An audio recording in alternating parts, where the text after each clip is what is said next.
Bertemu lagi kita buat sekian kali dan kita menyambung wal bicara kita dalam kitab An-Nasaih Ad-Diniyah wal Wasaya Al-Imaniyah, nasihat agama dan wasiat iman oleh Al-Imam Habib Abdullah Al-Haddad pada sambungan bicara pohonlah rahmat Allah setelah beramal baik.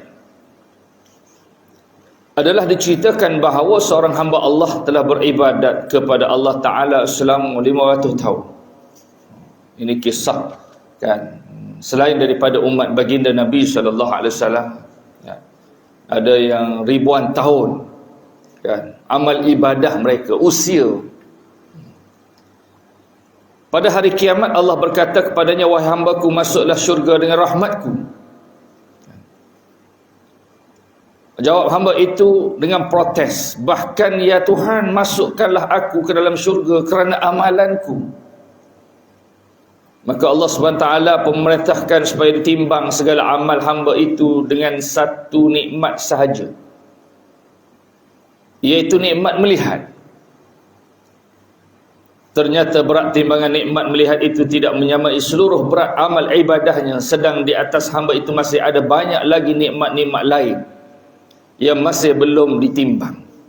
Maka Allah pun memerintahkan supaya ia dibawa masuk ke dalam neraka. Ketika itulah baru hamba itu sedar lalu merayu, ya Tuhanku, aku terkhilaf. Kini masukkanlah aku ke dalam syurga dengan rahmat-Mu. Lalu Allah pemerintah supaya dibawa masuk ke dalam syurga.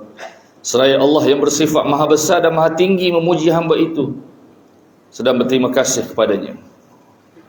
Dan ini yang dikatakan, bila kita melakukan amal ibadah, maka kita kena pohon rahmat Allah. Macam kita dengar imam kita, nas'aluka ridhakal jannah. Walaupun ada juga disebut kan, nas'alukal jannah wa na'udzubika minan nar. Dalam bulan Ramadan baru ni kan, antara zikir yang amat dianjurkan kan, kita minta nak perbanyakkan kan, mohon syurga Allah Subhanahu wa taala. Tapi kelaziman bila kita minta syurga ni, minta dibidayahkan dengan keredaan. Nas'aluka ridhakal jannah, ya Allah, redakan, itu keredaan.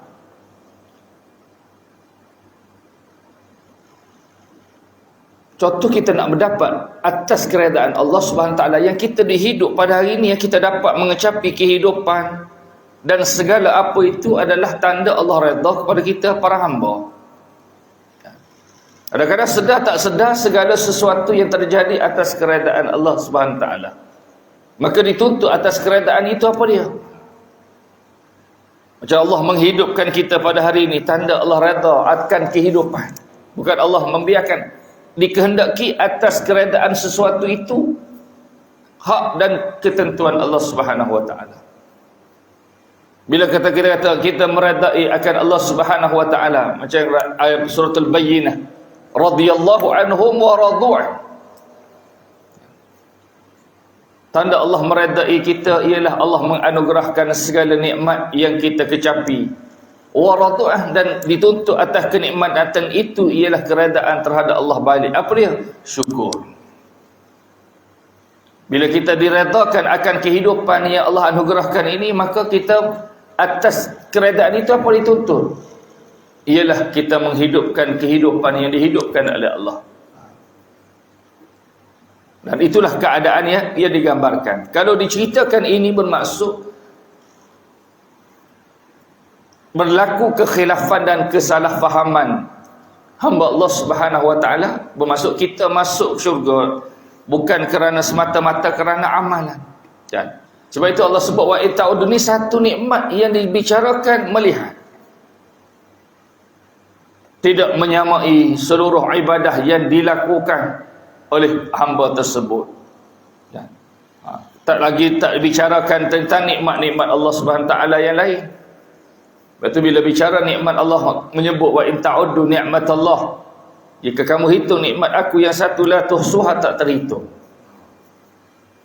Banyak ataupun besarnya sebenarnya tanggungjawab atas segala nikmat yang Allah Subhanahu Wa Taala anugerahkan.